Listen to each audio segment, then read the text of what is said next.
মৰমৰ ছাত্ৰ ছাত্ৰীসকল, আজি আকৌ তোমালোকলৈ লৈ আহিছোঁ ৪ৰ্থ শ্ৰেণীৰ পাঠ ১ৰ গছ-গছনিৰ কথাৰ অনুশীলনীৰ প্ৰশ্ন উত্তৰ।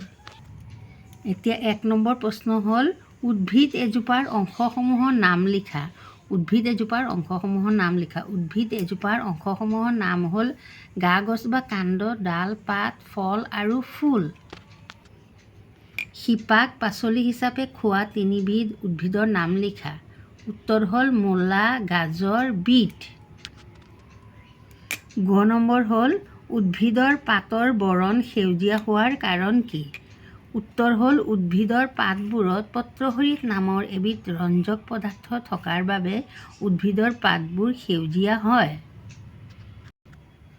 এতিয়া হ'ল বছৰৰ সকলো সময়তে ফুলি থকা দুবিধ ফুলৰ নাম লিখা। বছৰৰ সকলো সময়তে ফুলি থকা দুবিধ ফুল হ'ল গোলাপ আৰু জবা। এতিয়া গ্ৰীষ্ম ঋতুত হোৱা ৩বিধ ফলৰ নাম লিখা। গ্ৰীষ্ম ঋতুত হোৱা ৩বিধ ফলৰ নাম লিখা। কি হ'ল? আম, কঁঠাল, লিচু, জামু। ৪বিধ বহুগুটীয়া ফলৰ নাম লিখা। ৪বিধ বহুগুটি থকা ফলৰ নাম: কঁঠাল, লেটেকু, ডালিম, কমলা আদি।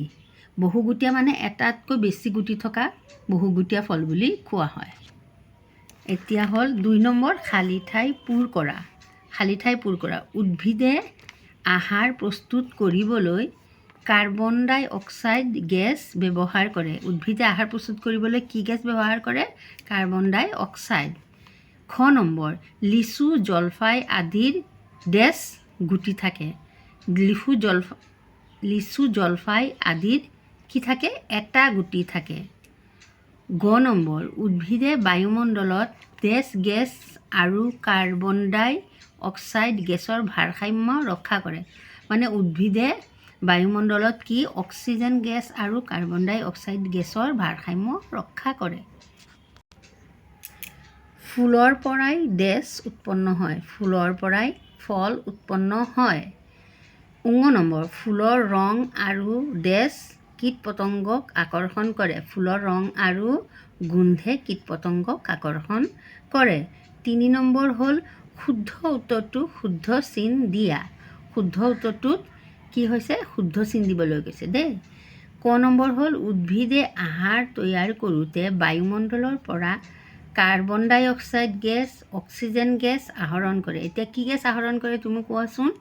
উদ্ভিদে আহাৰ তৈয়াৰ কৰোঁতে বায়ুমণ্ডলৰ পৰা এইটো হ'ল কাৰ্বন ডাই অক্সাইড গেছ আহৰণ কৰে। ইয়াত শুদ্ধ চিন দিবা। খ নম্বৰ হ'ল, শেৱালি, ৰজনীগন্ধা আদি দিনত ৰাতি ফুলে। শেৱালি আৰু ৰজনীগন্ধা কি দিনত ফুলে নে ৰাতি ফুলে? কোৱাচোন। ৰাতি ফুলে।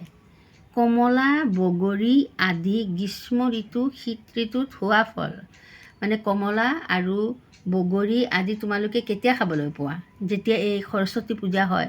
সৰস্বতী পূজাটো শীতকালতে থাকে। সৰস্বতী পূজাৰ আগত বগৰী ওলায় নহয়, তাৰমানে শীত ঋতুত হোৱা ফল। এইটো হ'ল শীত ঋতুত হোৱা ফল। ঘ নম্বৰ, মাটিকঁঠাল, তৰমুজ আদিৰ আকাৰ সৰু ডাঙৰ। মাটিকঁঠাল, তৰমুজ আদিৰ আকাৰ কি? দেখিবলৈ ডাঙৰ নে সৰু? ডাঙৰ। ইয়াতে ডাঙৰটো শুদ্ধ চিন দিবা। হৈছেনে? Bye bye. কিবা নুবুজিলে আকৌ মোক ক'বা।